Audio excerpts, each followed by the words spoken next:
Hello, my little chickadees. Welcome once more to the Fluffenhammer. This is episode 148, and yes, it's another re-upload. This is the Make Lovecraft, Not Warcraft. You may have already come across this episode a long time ago.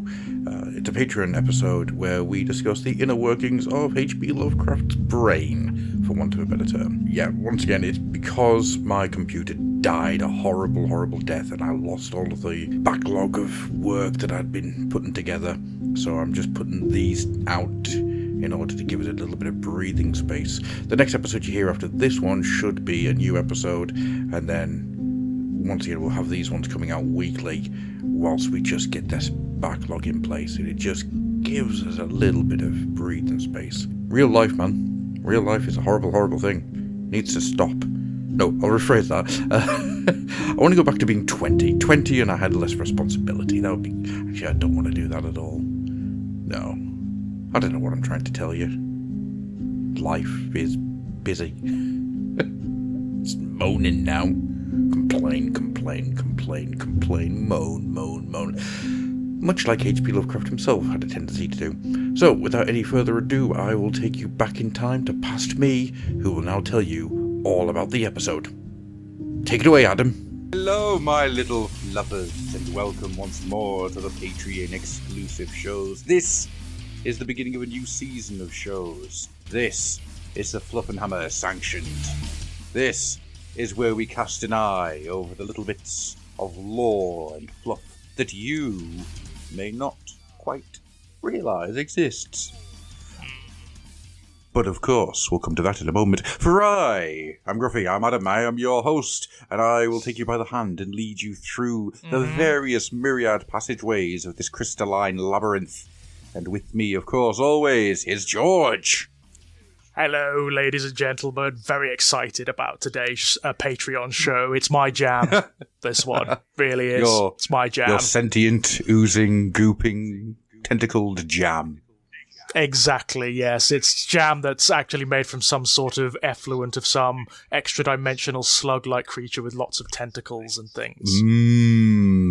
Lovely. Space slug jam. I mean, it's just so... it's so pertinent at the moment as well, because I've been sort of in a sort of Lovecraftian mood for a while now. I've been watching documentaries about the man himself, and I've also been playing Bloodborne, which is very Lovecraftian. I made the mistake the other day of picking up my Necronomicon, the big leather-bound volume of H.P. Lovecraft stories from my shelf, and leafing through them. And, of course, now I've got to read it. Of course. I've got to read the whole thing, which is basically his whole canon. Yeah. Everything that he was ever out there, and stuff that wasn't out there, of course, because a lot of the stuff you'll find was never published. No, that's very true. Actually, we're going to come to the publishing and everything shortly. But before we do that, George, I need you to join me in a chant.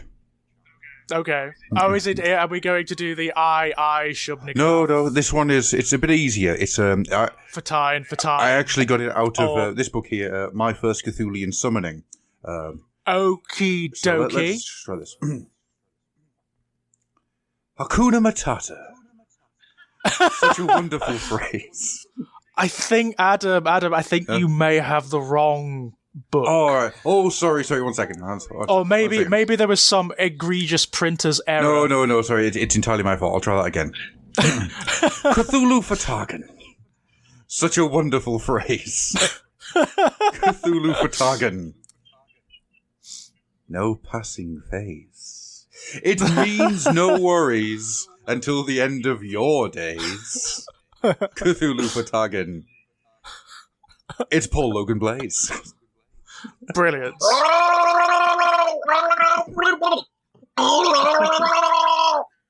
Hello. Having a slightly Relayan moment there. Yeah. I was just crawling from the pits, just pulling myself out of the slime. Actually, into more slime. That's how it's going. Well, I'm sure if there's, depending on how this show goes, there's going to be plenty of that. Oh, plenty of fluids everywhere. Absolutely. From the slime he came, the slime he whence goes. Hello, everybody. You know what? As much as I'm really happy with that introduction for you, Paul, there's something missing. Yep. Isn't there? Tentacles. Tentacles. I think it's the word. It's Sugar Bear.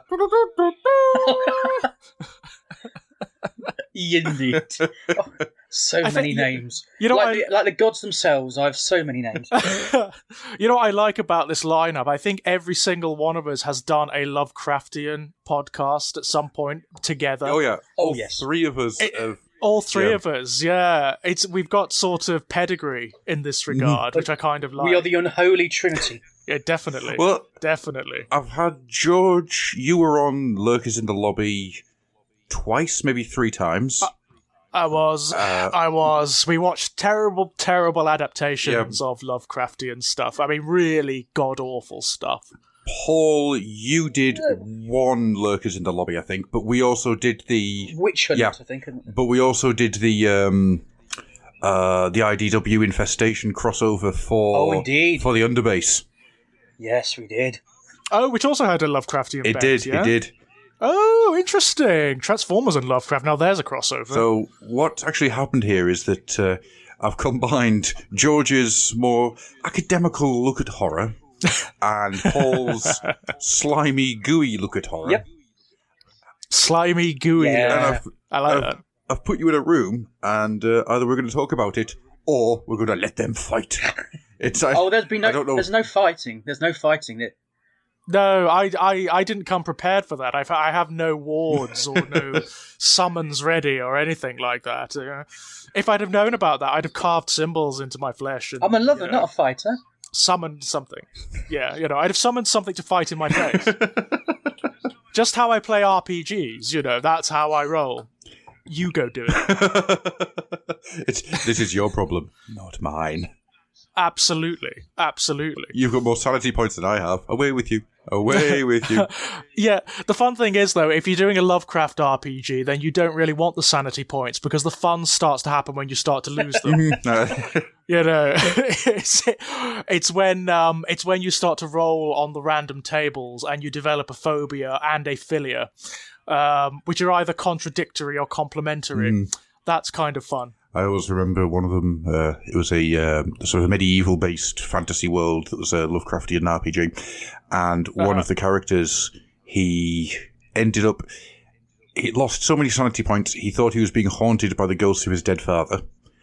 Okay. Then he was actually haunted by the ghost of his dead father. Okay. Oh, he was actually haunted by the ghost. And then a trickster spirit decided to take the form of his dead father to haunt him. Brilliant. Did you just do he was Hamlet? being haunted by pretty much. He was being haunted by how he thought his dad would respond, how his dad actually responded, and how an outside influence thought his dad would respond. Absolute brilliance. So you've got like 3 levels of insanity going on there, all at once. And it ended up he had to start shifting some of the insanity points over to his horse, because otherwise... So this horse started to develop problems. The horse ended up thinking it was a moose. So. Brilliant. Absolute brilliance. I love it. It was absolutely love it. It was a strange game. It was good fun. I can imagine. I like the fact that you have the situation where you can proxy insanity to something else. I'm going to send my broom insane. That's just Fantasia. I was going to say, dun. Yeah, of course.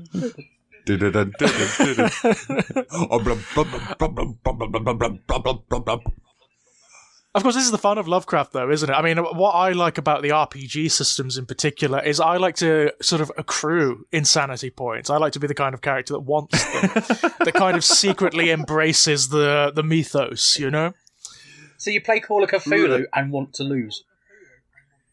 Want to lose, essentially. Well, that's the fun of it, isn't it? I mean, to be fair, if you play like most of the Call of Cthulhu RPG systems, you're going to lose anyway. That's true.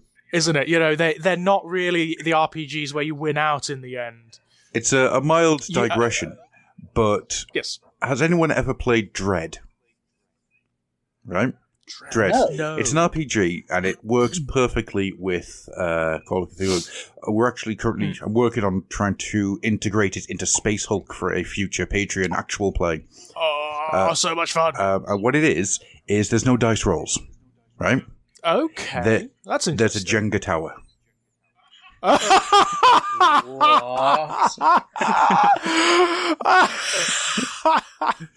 I love So it. if you do an Okay. action, you've got to take a block away from the Jenga tower. Oh God. Oh goodness gracious! Yeah. Yeah, that is a novel system for RPGs. I don't think Gary Gygax ever considered that one No, not at all. But somehow. Is this an official thing or just one? no. you made up? Dread is an official game, but much like Dungeon Crawl X, which is the one that I'm currently using to plug into other games, it's really good for plugging in. Yeah. It's built to do one-shot horror games. I was going to say, I imagine it would be rather short, wouldn't Yeah, it? Because, if the tower falls, then presumably it's over. Yeah, well, it's a failure, and the tower has to be rebuilt for other people. So, so basically, you are trying to take stuff out so it doesn't fall, but you're hoping that it collapses for other people, because if it collapses for somebody else, it gives you that little bit of space. Yeah. So it's a really fun game. It's really cool. That does sound really interesting, actually. I wouldn't mind giving that a go. I'll bring it to my giant box of tricks in August. Oh, brilliant. So maybe we can get something. Yeah. I've got a couple of plans for August. Brilliant. So that sounds good. Augustus left. That was a brilliant segue. I am the king. That of segues. was a fabulous segue, I've got to say. Because, of course, Augustus Derleth. Lovecraft borrowed a lot of his stuff from Augustus. Yeah. Right. So let's get on to this. Let's set this out. Yes. Let's get on the topic. In case you haven't got it yet, ladies and gents. So the topic. In case you haven't got it. The topic is H.P. Lovecraft and the Cthulhu mythos and his work and how it integrates into the Warhammer and 40k universes and the Age of Sigmar. Now, what we'll do is we're going to start off a little bit with who was Howard Philip Lovecraft. Oh, wow.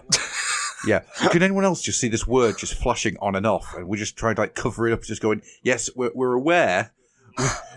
We are aware that this is an elephant in the room and we will have to deal with it. But this is the thing whenever you discuss Lovecraft in any frame, particularly in sort of the ideologically charged state that we're currently in culturally, you kind of need to discuss the guy. Yes, you do. You've got to discuss the man and then discuss the fiction and the mythos almost separately from him. I think it's actually unfair to discuss his work without discussing him, because he is integrated into his work in a way that I would be hard-pressed to think of other authors. Well, it's a really good example of how something good can come of something quite negative, I suppose. For those, if you're listening to this, I'm sure you must know. I mean, H.P. Lovecraft was a very damaged man. Yeah. He was a very damaged man. Both his mother and his father died in an insane asylum. He was quite heavily abused by his mother and by his aunts. He developed some very particular neuroses as a result. He was he couldn't integrate with people. He couldn't function around people, and had some very archaic and frightened views of the world, which informed certain anxieties within his fiction. But it's a very good example of the fiction being wiser than the man, than the creator, and of something wholly negative creating something positive. Yeah. I think, right, okay, before we get into the man himself, shall we get to the elephant in the room? Or should... Yeah. I don't... The very white, purebred white elephant. Yeah, absolutely. It's got to be white. There is a certain train of thought that could come out and say quite easily that Howard Philip was a giant old-fashioned racist. He was a giant old-fashioned racist. Well, yes, he was, but I think that's a very one-dimensional view. Lovecraft was a man who was terrified of everything.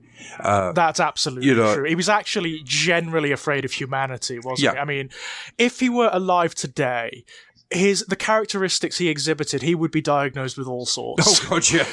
He was almost certainly, I think he was on the spectrum. I think that's definitely true. I mean, I'm absolutely certain he was. I mean, I for those of you who don't know, I work, and so does Adam, in social care and whatnot. And the traits he exhibits are very autistic. They're heavily autistic. He is somewhere on the spectrum. He also had almost certainly either bipolar or clinical depression. Yeah. I would actually go as far as saying that he probably hits a lot of the traits for EUPD, for emotionally unstable borderline personality disorder. I think you're probably right there. The man, he lived a very sheltered life, and by that I don't mean he was sheltered by other people. He positioned himself to be as far removed from humanity as physically possible. Well, there was a period of his life, wasn't there, when he didn't go outside? Yes. Like at all. Yeah. There were a period of years when, both as a child and as an adult, as a child, he was kept away from the world and locked up in an attic by all accounts because his mother gave some very odd reasons for it indeed. One of them was that he was too sickly and frail, which could probably actually be true because he was sickly and frail. But the other one she used to tell people was that he was ugly. Yes.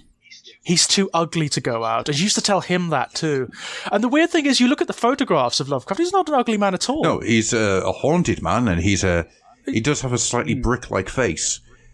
But he's not ugly. No, I wouldn't say that. It's the kind of face you would not, I'd say he's nondescript. It's the kind of face you wouldn't even notice. Yeah.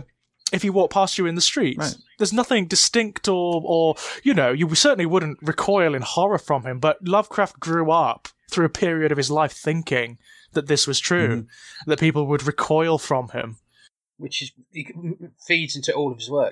Yeah. I mean, you look at some of there's not many photos of him that exist, but the ones that do, you can kind of see that the idea for things like the deep ones probably came from him staring at himself in a mirror. And it's not because that's how he looks, it'll be how he sees himself. It's how he imagines. I mean, the man's imagination was insane. During these periods of seclusion and the readings that he undertook, because his grandfather, by all accounts, had a vast library that he sort of secluded himself in as a kid, he developed this incredible imagination. And I mean, like, unlike anything really that was occurring at the time.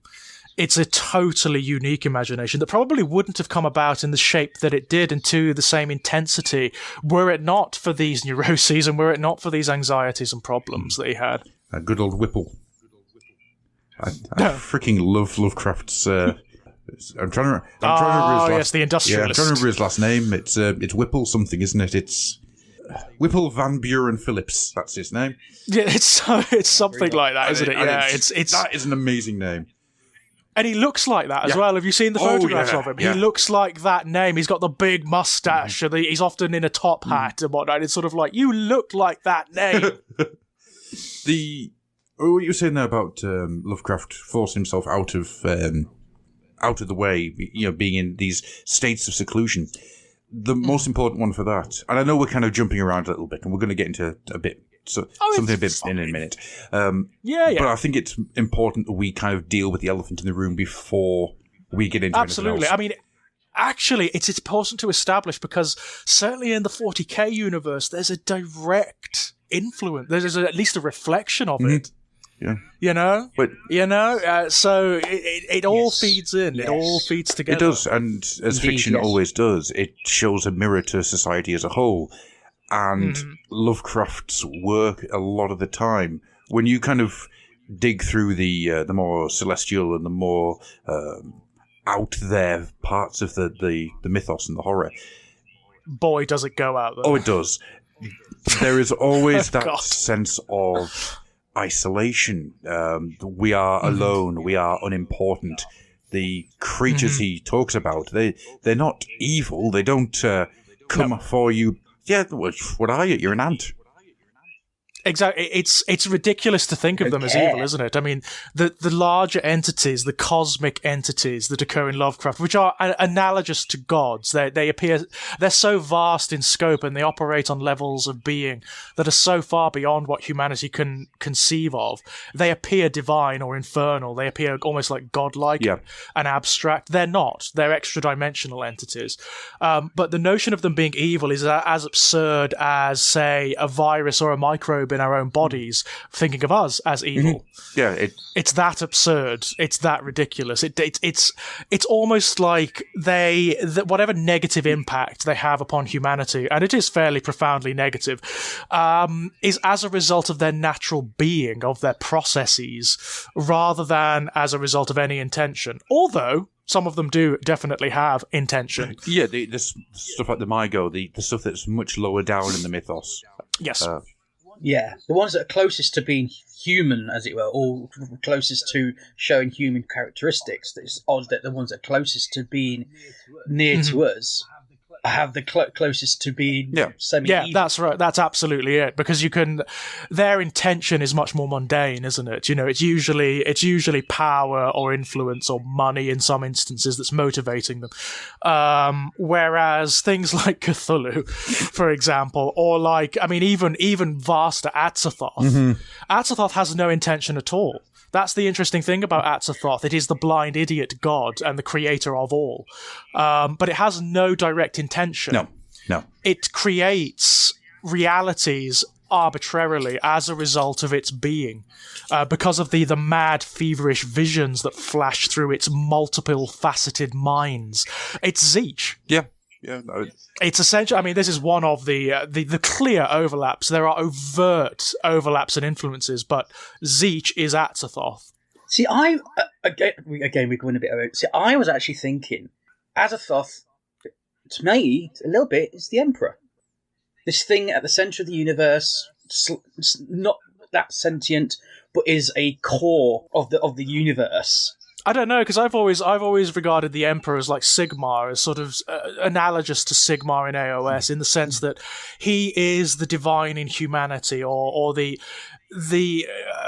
type of divinity that has intent, that has very human intent, and that places humanity at the forefront of that. Whereas the Chaos powers are... They're related to humanity, obviously. They have their origins are with humanity and the sentient races of the universe, but they're far more abstract than the Emperor ever was. I can see where Paul's coming from, though. If you think about the Emperor as the multifaceted, splintered personality that is spread across the galaxy. Oh, absolutely. The body being the anchor, the center of the bubbling chaos, or the bubbling mass. And it's interesting, isn't it? Because what is at the core of the Emperor, which is something that'll never be answered. It'll never be answered. Quite what he is. Pink fluffy is fascinating. Dancing on rainbows. Pink fluffy unicorns dancing on rainbows. That's what's at the center. I mean, wouldn't it be a great irony if at the center of the Emperor is something more chaotic than chaos? Yes. Wouldn't that be great? What if he took the very essence of chaos and made it into his own particular divinity, the source of his own divinity? Because we do know from the HH books that he did bargain with the Chaos powers. That's no longer a rumor. That's absolutely true. He did steal a lot of their power, which is why they don't like him. Yep. That's actually absolutely canon now. It used to be a rumor. It is absolutely canon now. If you read First Heretic, the first Heretic, you see it. You actually see it. It's sort of like, that's answered. There it is. That's definite, right there. But it's an interesting point that Paul brings up, because there is an essential mystery at the core of the Emperor. And mystery is at the core of Lovecraft's metaphysics itself. I mean, the whole point of Lovecraftian metaphysics is that it is unknowable. You could get answers to it, but they would make no sense to you. They would drive you mad. They would boil your brain in its pan, because they're so beyond what humanity could preconceive. The funny thing about the metaphysics Lovecraft created is that it's so elaborate, it's so vast that it actually crosses it's something that occurs both within natural law and then transcends it and creates its own law. So it's the point at which physical reality and abstract metaphor and spirituality and metaphysics overlap and bleed into one another. And of course, the entire metaphysics of both AOS and the 40k universe operate on that dynamic. That's the entire basis of everything that's sort of fantastical or spiritual or demonic or divine in those universes. Mm-hmm. So you can definitely see how like the core of those universes was derived from the dynamics that Lovecraft created. The funny thing about Lovecraft, of course, is you actually can't talk about any kind of popular or genre fiction now without talking about him. Well, because his influence was so vast, it touches everything. Mm-hmm. He even gets into True Detective. Yeah, absolutely he does. Did absolutely. he? Yellow King. You know, the Yellow King. Yeah, absolutely. Yeah, the Yellow King is in True Detective. I need to see True Detective. Yeah. Good grief. All right. Absolutely. Well, yeah, he did, yeah. You look at the people that you classify as the masters of horror. John Carpenter, a massive Lovecraft fan who's... Oh, boy, can you tell? I mean, the thing is like, it is a Lovecraftian entity. It is the very essence of a Lovecraftian entity. It's got everything that you want from a Lovecraftian entity. Yeah. But it's important to unpack that term, though, isn't it? I mean, Lovecraftian. I mean, the guy has become an adjective. You know, he's become a describing word. You know, his name, and isn't it a wonderful one? It's so cool. The fact that his name was Lovecraft, and that's become the adjective. It's the kind of poetry that makes me think there is some sort of influence acting upon the universe to make it so, you know. Do you know the name of his first editor? Oh, go on. What is it? John Dearheart. Oh, that's ridiculous. Yeah. Lovecraft and Dearheart. That's ridiculous. That's a Victorian crime-solving crew if I've ever heard. It is. If you wrote that, if you put that in a story, the editor would come back to you and say, that's a little ridiculous. Yeah, little on the nose. It is. But I mean, what's really interesting, and this is actually going to somebody that I would also like to talk about in relation, one of the many authors that I would like to talk about in relation to the sort of Warhammer universes. He had a pen pal. Does anyone know who his pen pal was that he spoke to at least, he sent letters to at least twice a week? A certain creator of Conan, wasn't it not?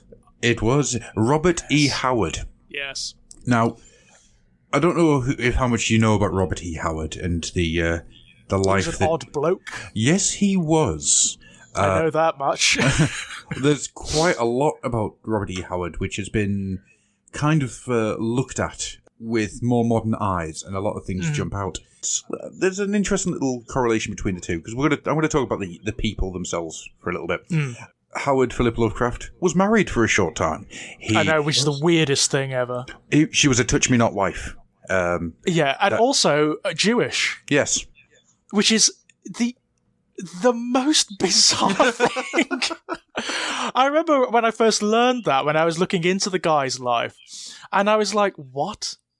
The guy, to provide context to this, as well as being fairly racist and whatnot, Lovecraft was fairly anti-Semitic. If a Jewish person turns up in his stories, there's a tendency for them to start sprouting tentacles and growing hooves and horns and whatnot at some point. That tends to happen. It's true. It is true. So for him to marry a Jewish woman, or actually for him to know any women, barring his relatives, and to marry at all, is just bizarre. Well, there is a story of a lady called Susie who was a couple of years older than him, and apparently he used to go walking with her. Right. Not far, obviously, because, going outside, trees! You know. Absolutely, yeah. I mean, there are lots of odd stories about, like, first-hand stories from his neighbours and whatnot, about seeing him walking out, because he used to walk quite a lot, despite being like a shut-in. But he was a very odd man, even in that respect, and he would like shuffle along and his head would be bowed and he'd be muttering to himself, and he'd often be in the rain. He had a thing about rain. And he would try not to make eye contact. He would hate the notion of talking to people. He would. Or of engaging socially out in the world. Such an odd guy. And the more I read about him, the more I feel sorry for him. Oh, yeah. You know, This is why he was so damaged. He was so hurt, you know. This is why I wanted to discuss that earlier, because I think it's very important to realise that he was not racist for the sake of dislike of black people or Jewish people or anything like that. He was racist in its purest form, to use a horrible term. He hated and was terrified of everybody. He was more a misanthrope, wasn't he? Yeah. Really, he was a very genuine misanthrope. He actually disliked humanity, full stop. I mean, he had real issues with humanity itself.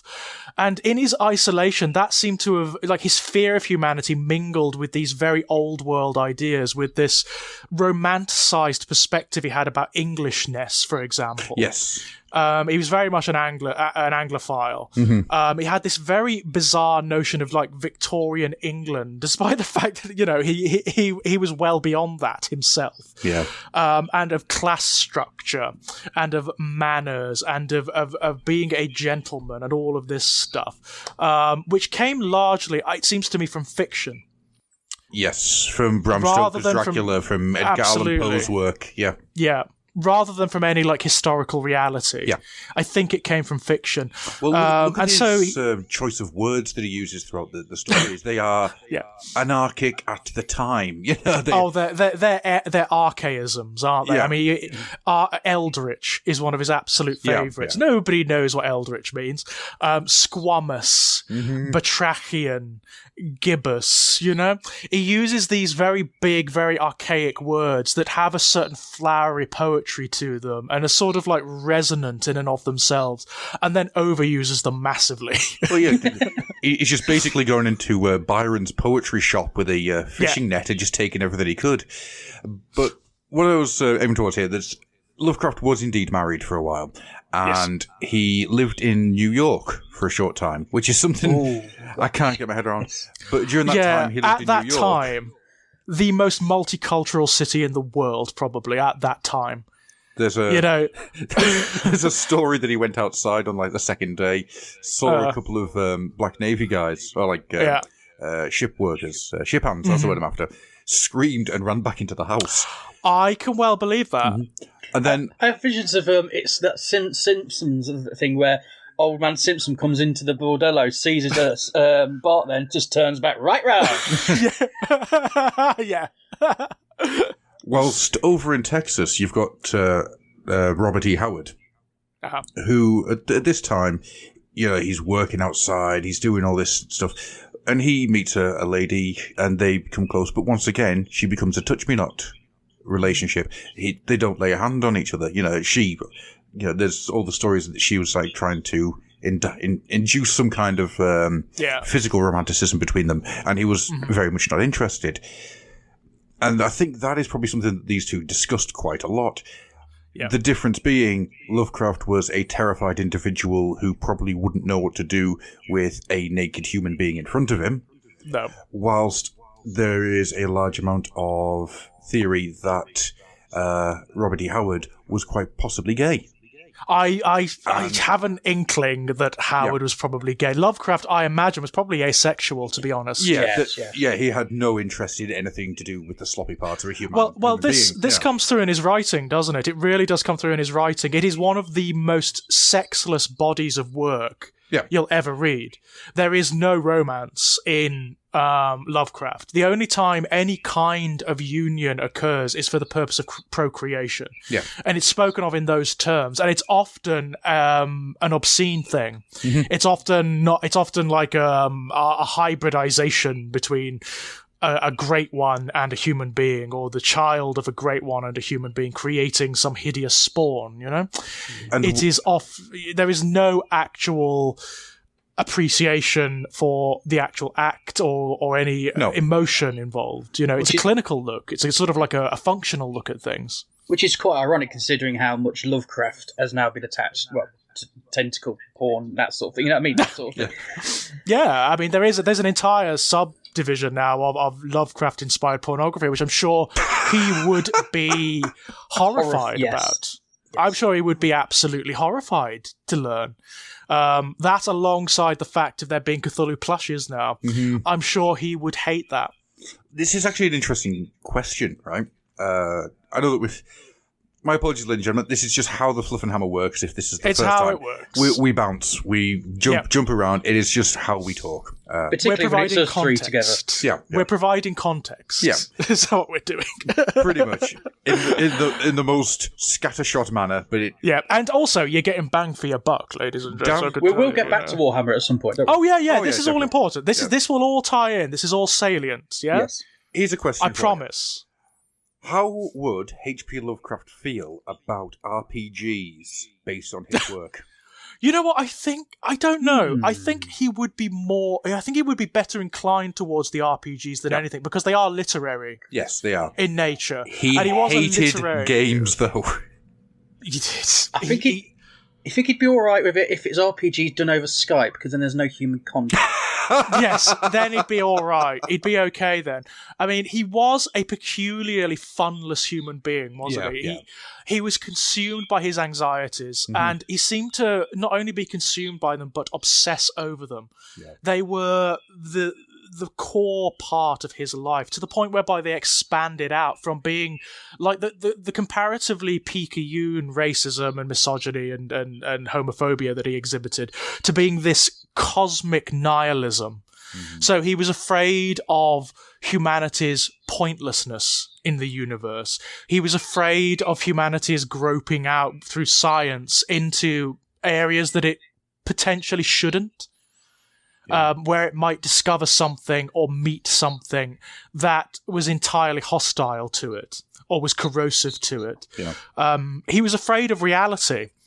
He was afraid of the innate nihilism of reality, which is, of course, the notion that humanity is this speck, is this ridiculous offshoot or accident of evolution that has existed for less than half a second of time on a cosmic scale and probably won't exist for that much longer. Yeah. That's what he really perceived in the world, in culture, in society, in humanity as a whole, this decay, this sense that it's not going to be very long. Yeah, it's at the end of humanity, there will things that will blink and go, what was that?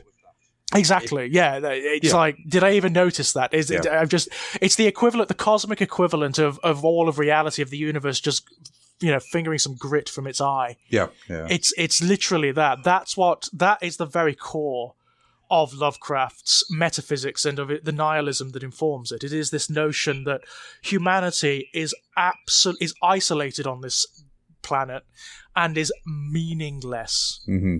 There is no grander poetry. There is no... If there is something like an afterlife or a continuation, it's hideous. Or it doesn't care about you. So that leads into the next question, and I'll throw this at Paul first, actually. All right, okay. As you are the guest. Cool. So, Paul, when I say to you Lovecraftian horror...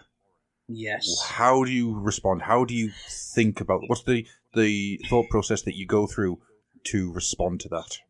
I think it's horror where, and we've touched on it a little bit here, where humanity is insignificant, where whatever happens, you're fucked. I think that's it, isn't it? Because the other thing to note about Lovecraft stories is they are almost universally unhappy in their ending. There's usually this lingering implication of a grander horror. Yeah. Beyond the individuals who are exposed to whatever's going on, whether it's fish people or whether it's like elder gods or ancient secrets or whatever, they usually go mad. Or they die, or they go mad and die, or they die and go mad. It depends on what's going on, But there is always this lingering implication that it's way beyond those individuals. The horror is not for them; it's for you. It's for the people around them, the ignoramus who don't know. Yes, and it's also with Lovecraft. It's a sort of a weird thing when it comes to Lovecraft horror. Death is not a release. Often it's not.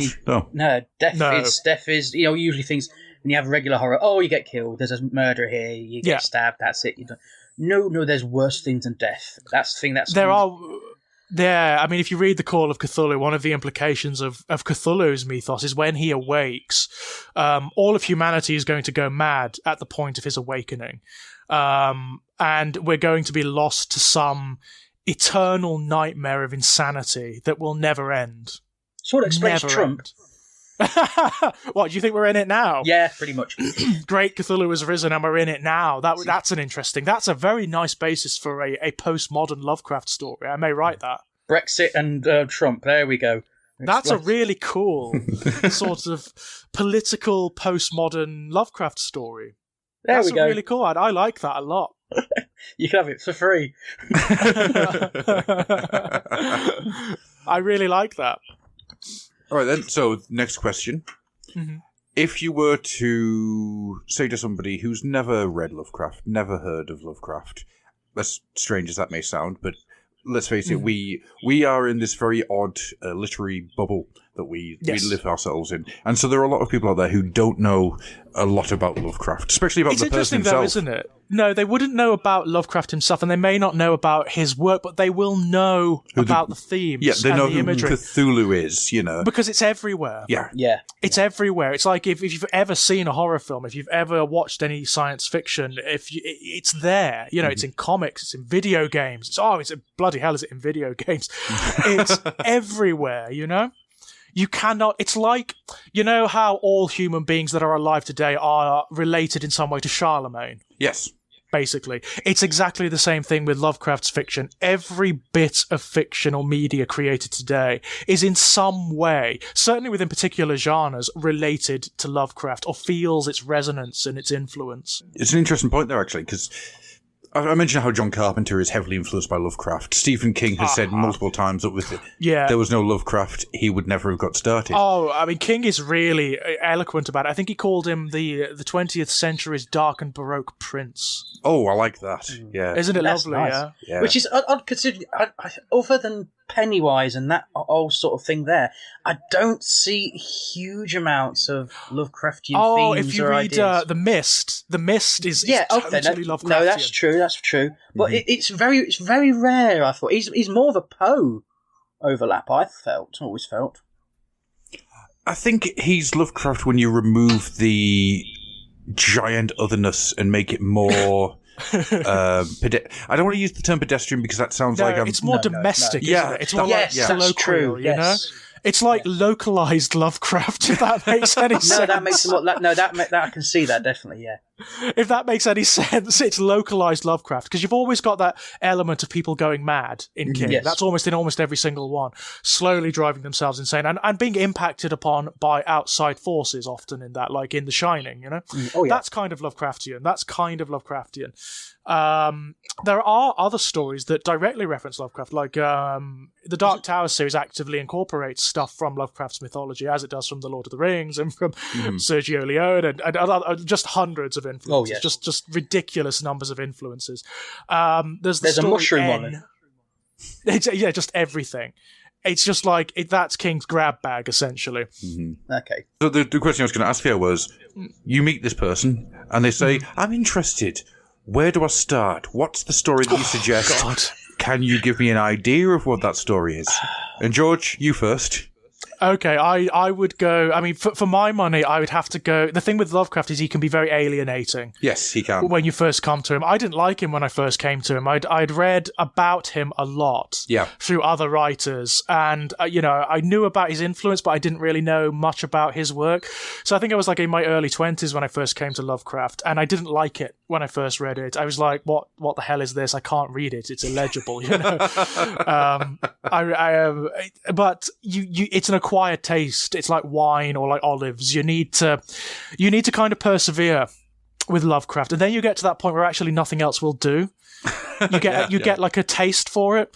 So I would go for one of the more legible ones, which is either At the Mountains of Madness, which is one of the more legible ones, or something like Herbert West Reanimator, which is it's a more simplified story from many of Lovecraft's works. And it's more pared down, so you don't get like this efflorescence into like really abstract, abstruse cosmic horror that can be a bit difficult to deal with.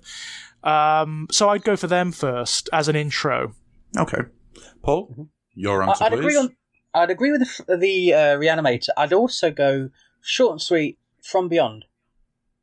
Yeah. That's simple, short story. It deals with the basics of a universe that is not perceived but inherently could destroy you. It deals with madness. It probably also wants to. Yes. Deals with the madness, but also how just how us tinkering with things is what wakes things up. That's always the case, isn't it? That is often the case. I mean, the thing about Lovecraft's lore is that whatever horror is there is going to hit humanity at some point. Even if it's not tinkering, it's going to hit humanity at some point. But there is this overarching theme of humanity going where it's not supposed to go, and touching things it's not supposed to touch, and learning things it's not supposed to learn, and not just dying as a result, but like going mad and being physically corrupted by it. I think then the only logical point to go from here is, first of all, my answer, which is Mountains of Madness, because it starts off as a Thing-style Arctic adventure, and then goes way out there and involves albino penguins and the most terrifying sentence in the world, which is tickly. Yeah. And then Shoggoths and the city with the all the weird angles. Yeah, the cubes, the cubes that exist in different dimensions, and failing that, Dreams in the Witch House. Because because that is a really simple story that is horrific, but it's almost like the starter for Lovecraft work, where you get a lot of the ideas and themes, but on a very small scale.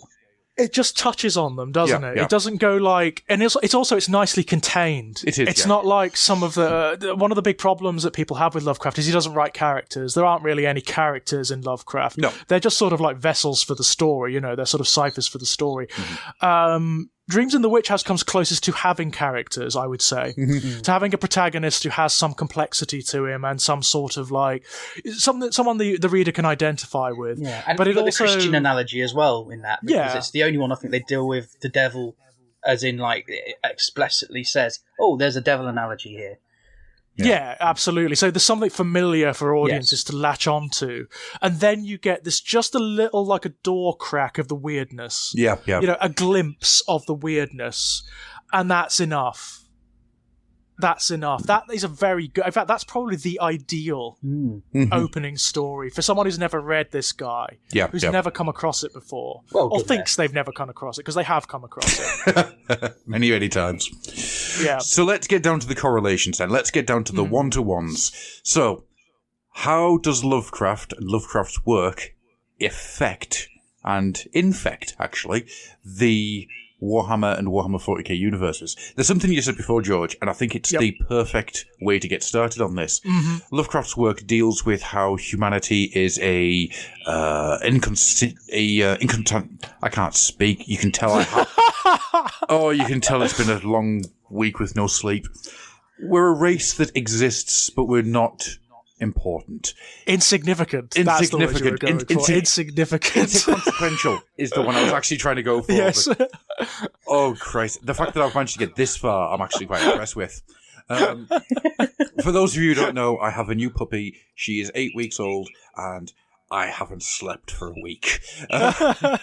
So, moving on. The dynamic of Lovecraft's metaphysics is overt, isn't it, in the 40k universe Pretty in particular? much, yeah. Well, it's the warp, basically. Yeah, absolutely. I mean, in the 40k and the AOS universes, you have this separation between physical reality and metaphysical reality, yeah? And then you have the overlap where they bleed together. That is so Lovecraftian, because that's what happens in Lovecraft. You have these entities that operate on levels that are at once abstract and physical. So you have the mythical and the scientific bleeding over into one another, becoming one principle in certain respects. So if you look at the warp, which is the 40K's equivalent of metaphysics, yes, it is abstraction made manifest. It is a universe of metaphor, of stories, of thoughts, of dreams, of nightmares, and where they coalesce and form into creatures and to entities and sentiences and gods and demons and angels and devils. It's so Lovecraftian.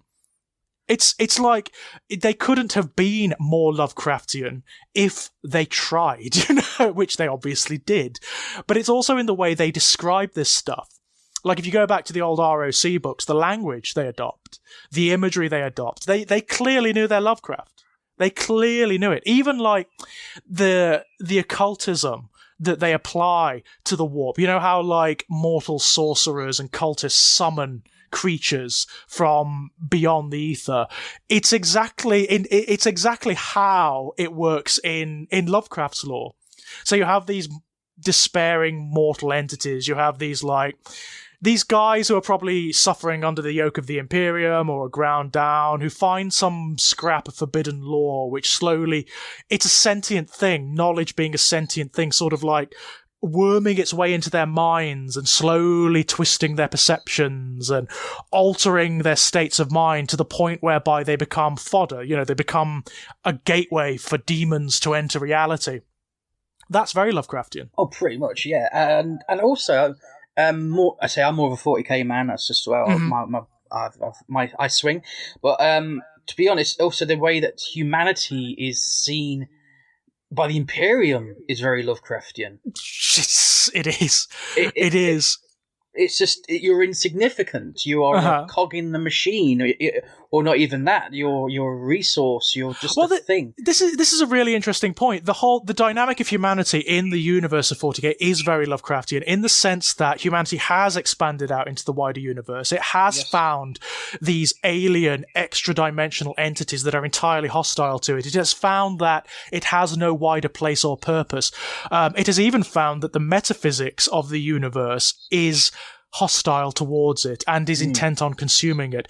But at the same time, you have this other Lovecraftian element, which is not Lovecraftian in terms of the mythology, but Lovecraftian in terms of the way the man himself thought, in that humanity has this hideous sort of genetic and supremacist quality about it, the notion that humanity has to endure, that humanity has to be kept pure, that humanity is the rightful ruler of the universe, and that all other races and species have to be exterminated. They're innately inferior, and they only exist to be exterminated. That exists throughout 40K. So you have this other element of Lovecraftianism in 40K in particular, and it's not just humanity. The Eldari have it too. And so do the Necrons.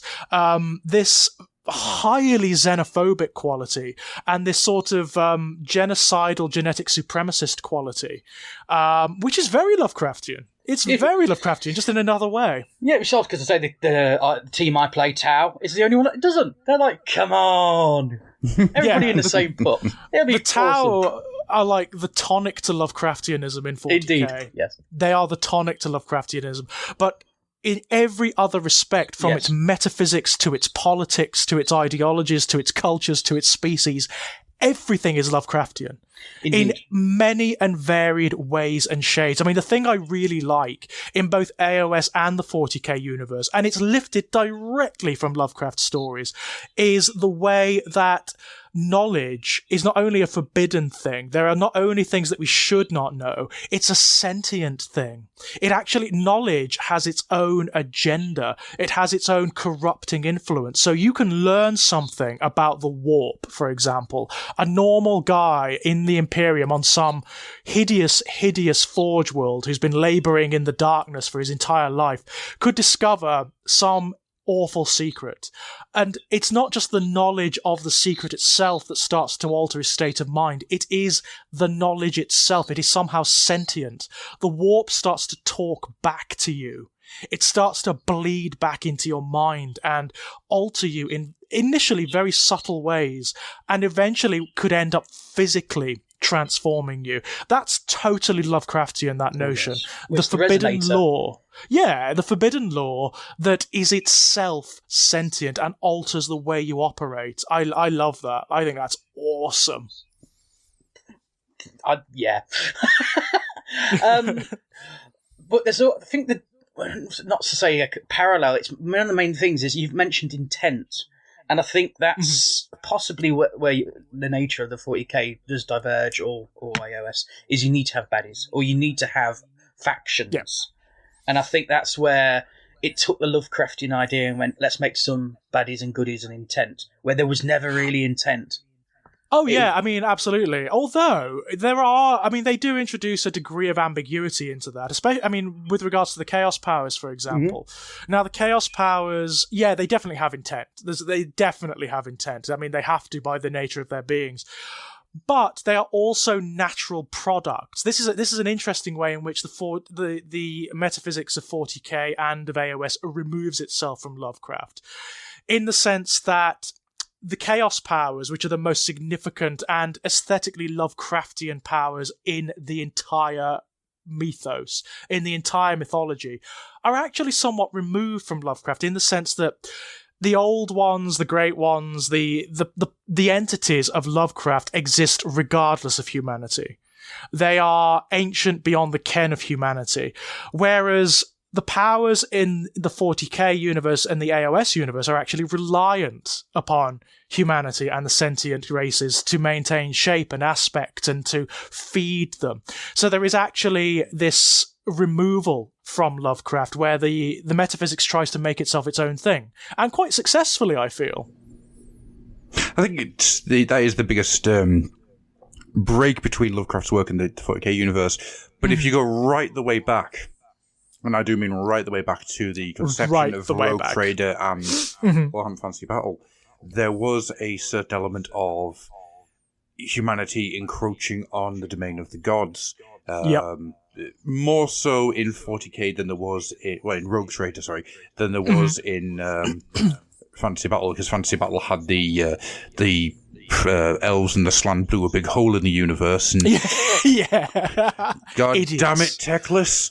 It's all Teclis' fault. Everything is Teclis' fault. Everything. But even before he was born. Yep. Before his race was created, it was his fault. He did it. He travelled back in time, quantum leap style, making wrong what once was right.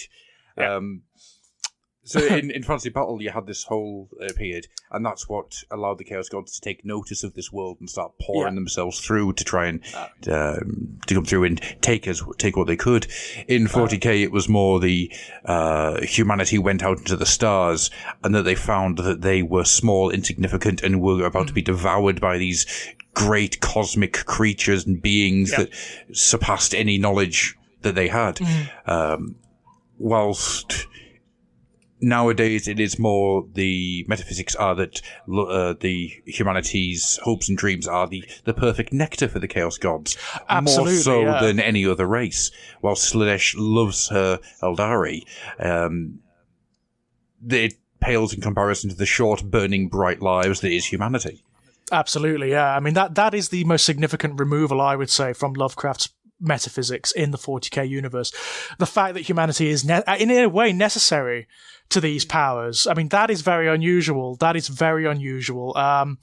And it's a distinct contrast. And I like the way it makes the 40k universe and the AOS realms a little bit more distinct. But you also have this thing, like, what do you think of Lovecraft? I mean, you asked earlier, what do we think of what is Lovecraftian horror? I think it operates on a number of levels. Like, you've got, when people say Lovecraftian, they often mean aesthetically Lovecraftian.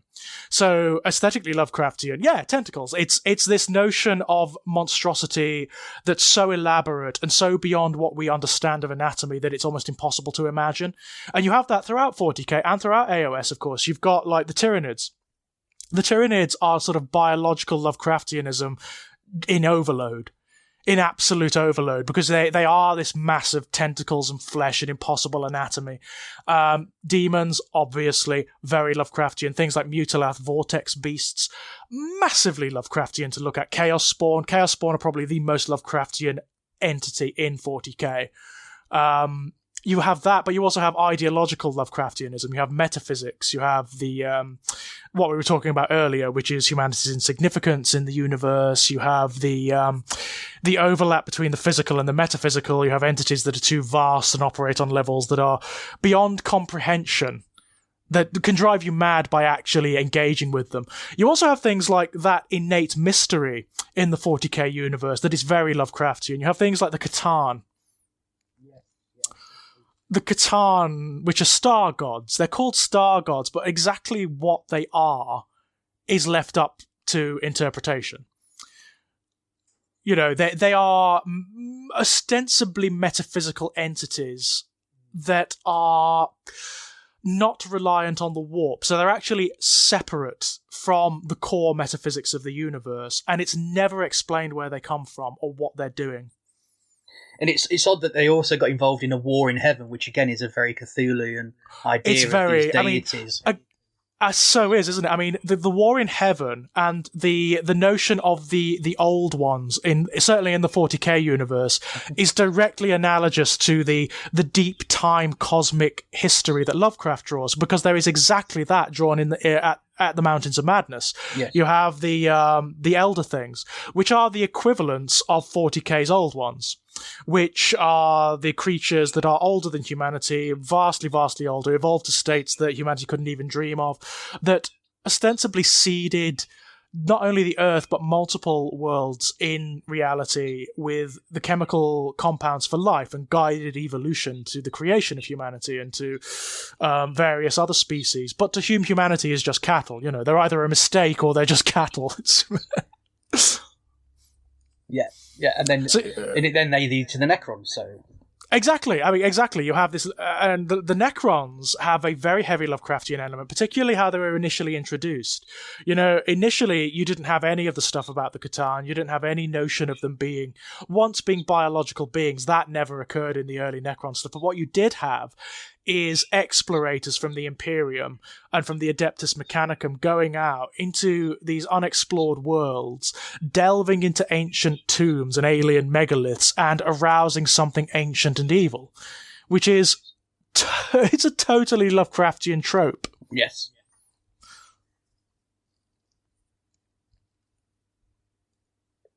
Right.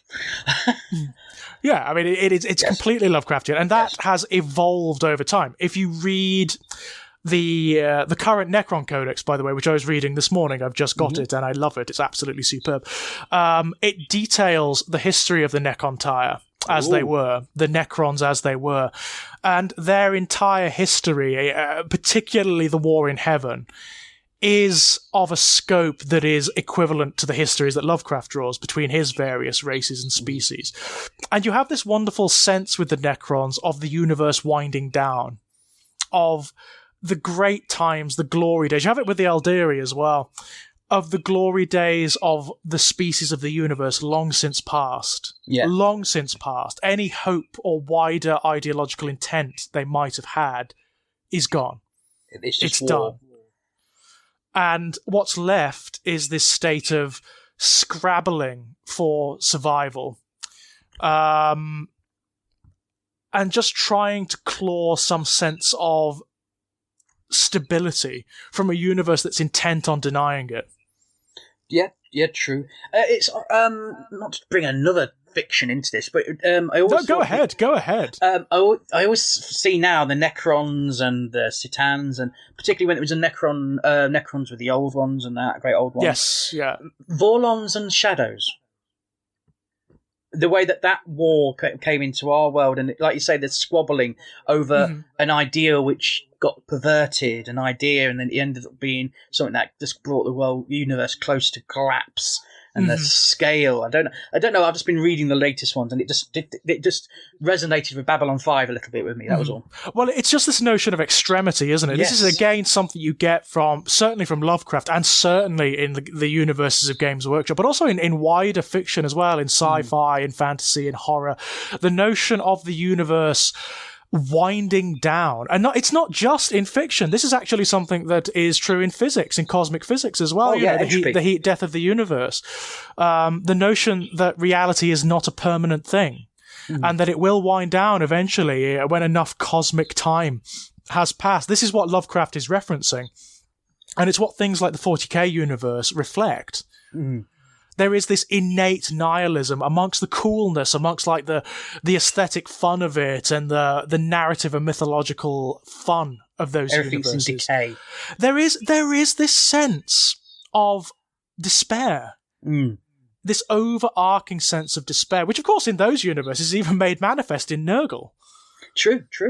You know, Nurgle is the manifestation of this very concept, of this very aspect. He is despair and decay, and the sort of surrendering to the inevitability of it all. Which many of the Chaos Gods have that element of surrender to a not perversion is the word, but to an extreme.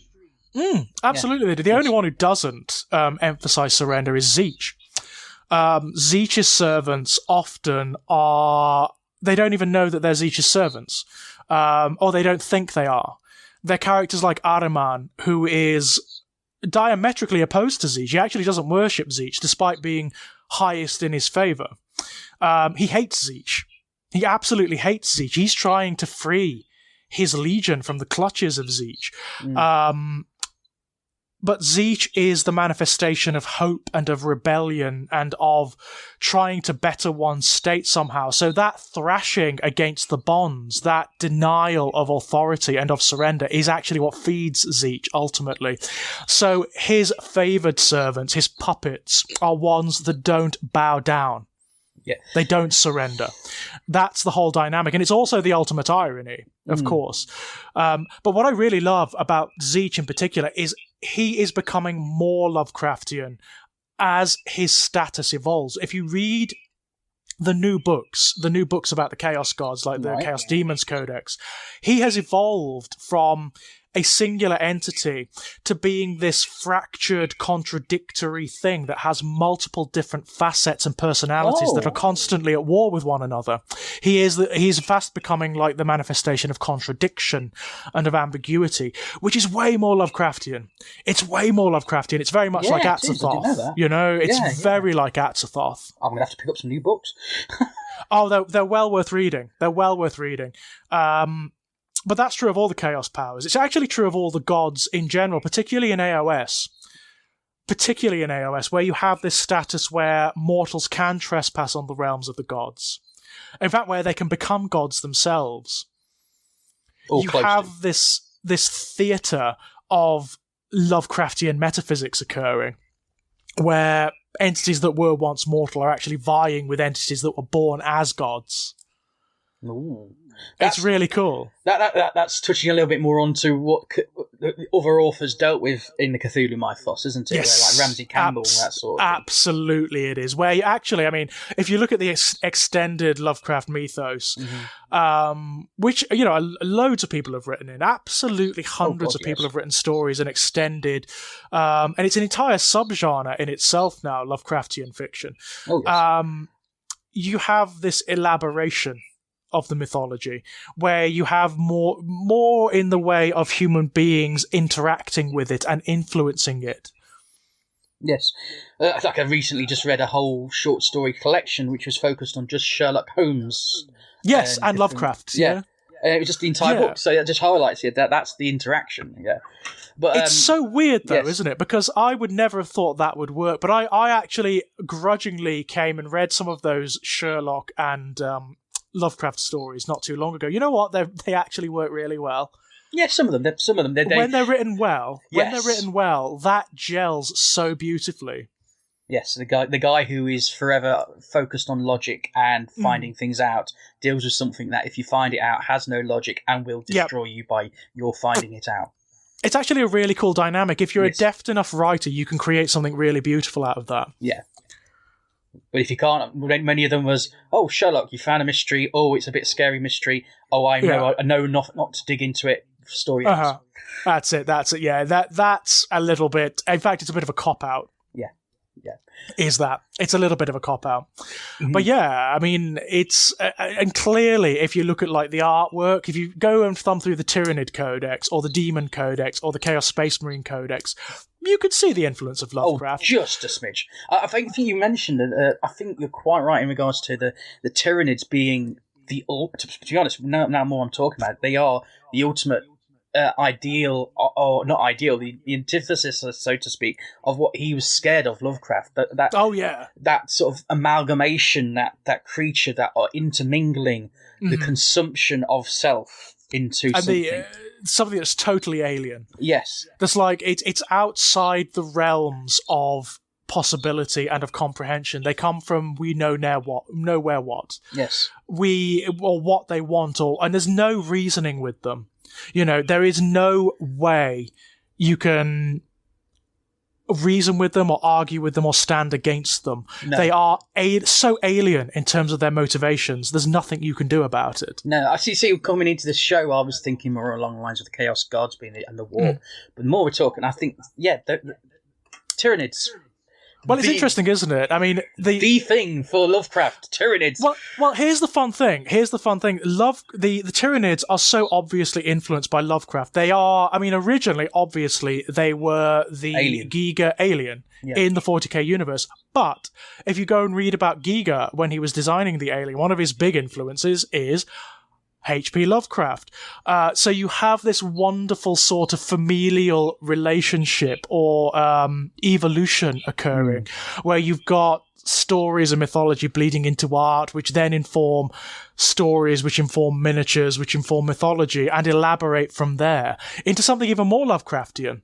Because the Tyranids have evolved from the point where they were just the gene stealers, and therefore just the alien in 40k, to being this carnival of Lovecraftian flesh, where it is all just a mass of tentacles and an unknowable anatomy. Yes. Well, it's the old sentence, isn't it? It can't be bargained with, it can't be reasoned with.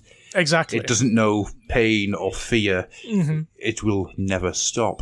And that's very much what the Tyranids are. They are the evolution gone mad. In fact, if we go back to something you were saying earlier about Azathoth, the bubbling mad creation, that is the Tyranids in a nutshell. That is the evolutionary process speeded up to absolute maddening heights. To lunacy. Yeah. To absolute lunacy. Imagine if they called a high feet Azathoth, then you think, this is going to be bad. I'm sure somewhere there must be, because they name the hive fleets after, like, old serpentine gods and demons and things. There must be someone somewhere who has called their high fleet, like High Fleet Cthulhu or High Fleet Azathoth or something like that. I know I've seen a High Fleet Dagon. I know I've seen that. Oh, well, Dagon's perfect, isn't he? Yeah. Dagon is perfect because he is one of the Lovecraft deities that is the most easily imagined and the most, I suppose he's the most easily depicted because he is just a big fish.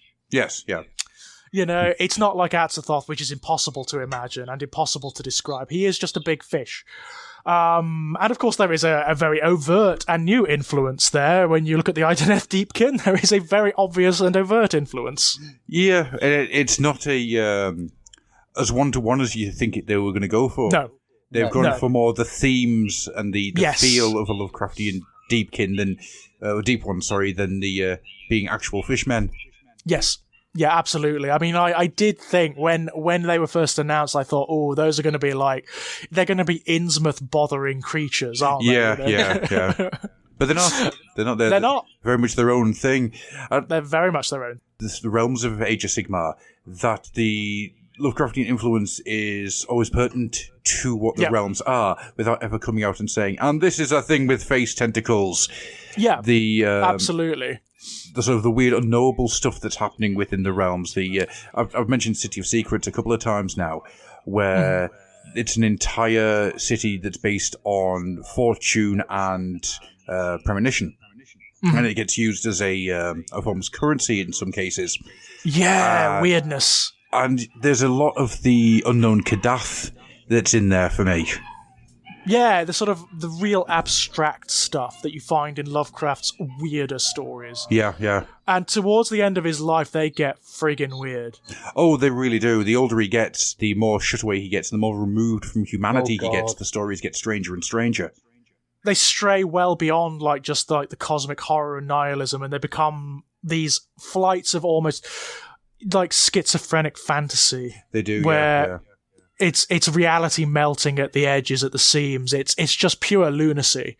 The imagery it throws at you is so weird and so abstract that you almost feel like in your own head that you're slipping. Oh god, yeah, and it's when was the Cats? Oh, that was towards the end of his life. That's what I was going to say. That's one that always gets me. I was like, oh, okay. It is such a weird bloody book, that one. The Quest for Unknown Kadath, yeah? Yeah. It's the weirdest story you will ever read in your life, ladies and gents. I guarantee it will be one of the weirdest stories you ever read. Never would you expect a horror. Well, there's been lots of horrors with cats, but horror done with cats in this way. It's like one of the things Lovecraft definitely had was a thing for cats. He really, really, really liked cats. And so cats turn up in his fiction all the time.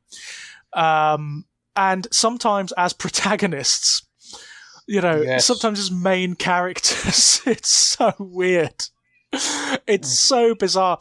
But just like what Adam was talking about, these latter stories of Lovecraft, they go into the metaphysics, like the other realms, the other states of being that he created. And they're very like the AOS realms. They are these weird states that are not quite metaphysical, that are not quite abstracted, but they're also not quite physical either. They're very like, how in the D&D universe, you have this metaphysics where there are physical realms which are made from abstract notions. Yes. So you have like cities like Sigil, for example, which is this weird polyglot place, which is the City of Doors. It's almost like it's like a crossroads where every state of being can be reached from it, whether it's physical or metaphysical, and it occupies this state of being, which is just one level of this insanely elaborate metaphysics where you actually have Mount Olympus with the gods of ancient Greece knocking about on it, and you can go to it, you can walk it, you can climb it, you can go and meet Zeus and Dionysus and whatnot.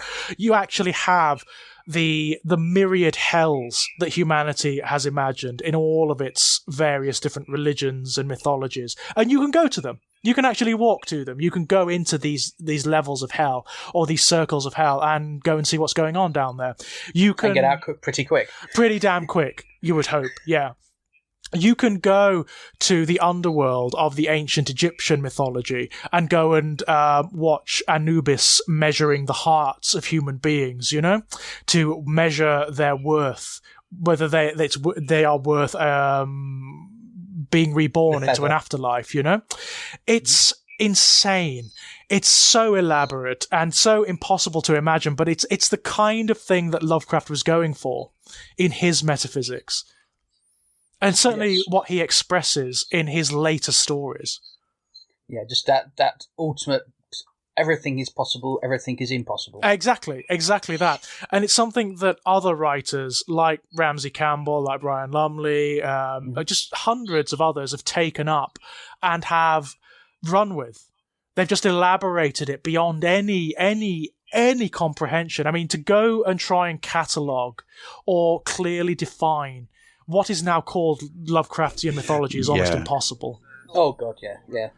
It's become more of a feeling than a theme. Yeah, absolutely. It is definitely more of a feeling than a theme, and this is why I say that the people who think they don't know Lovecraft really know Lovecraft. It's everywhere. They do, because it's everywhere. Mm-hmm. It's everywhere. It's in video games, it's in films, it's in cinema. It is, and it's certainly everywhere in 40k and AOS. It defines some of their core ideas and aesthetics. You can't have these universes without I'd agree with that, yeah. I think that's probably a half-decent jumping-off point, in all honesty. Yeah. I think so. I think we did rather well, though. Although you people at home will never know about it, massive issues happening behind the behind the curtain there. where a small dog. You had a canine conundrums. It's lucky, really, that it's this subject, because I could waffle on forever about this. So, And I could listen to you forever. Well, in that case, then we'll just keep going for the next 18 hours. God Almighty! I have 3 children outside this door that need feeding. we could. It's not outside the realms of possibility. Oh, God, Struth, yeah. It's all right. They'll eventually eat each other. The strong shall survive. The weak shall be consumed. Nice. So, I think with all that being said, then, first of all, thank you very much for joining us tonight, Paul. Thank you very much for inviting me. Yes. Yeah, it's been a pleasure, man. Been a pleasure. It's always a pleasure for Paul. It's always a pleasure. Particularly when I use those particular rubs and creams. Paul, he's ribbed for your pleasure. And of course, thank you very much, George. My pleasure, man. Always. I mean, if there is ever one I was going to do, it was going to be this. You know? Oh yeah, without a doubt. And then I think the next Patreon exclusive one will be. Actually, no, we've got ideas, but we haven't discussed what the next one's going to be. Yeah, but I'd love to be involved. I love doing the Patreon exclusive stuff because it gives our people out there. It gives them something back, for dining to listen to us. I always enormously grateful for anyone who lends us their time. Yes. As I had a conversation on the YouTube channel earlier this week, the feedback that we've been getting from YouTube has been superb. It's surprisingly good, isn't it? I tend to on my own videos over on the Exaggerated Elegy channel, I tend to try and avoid the comments. I generally do, but you know what? The feedback for the Fluffenhammer has been wonderful.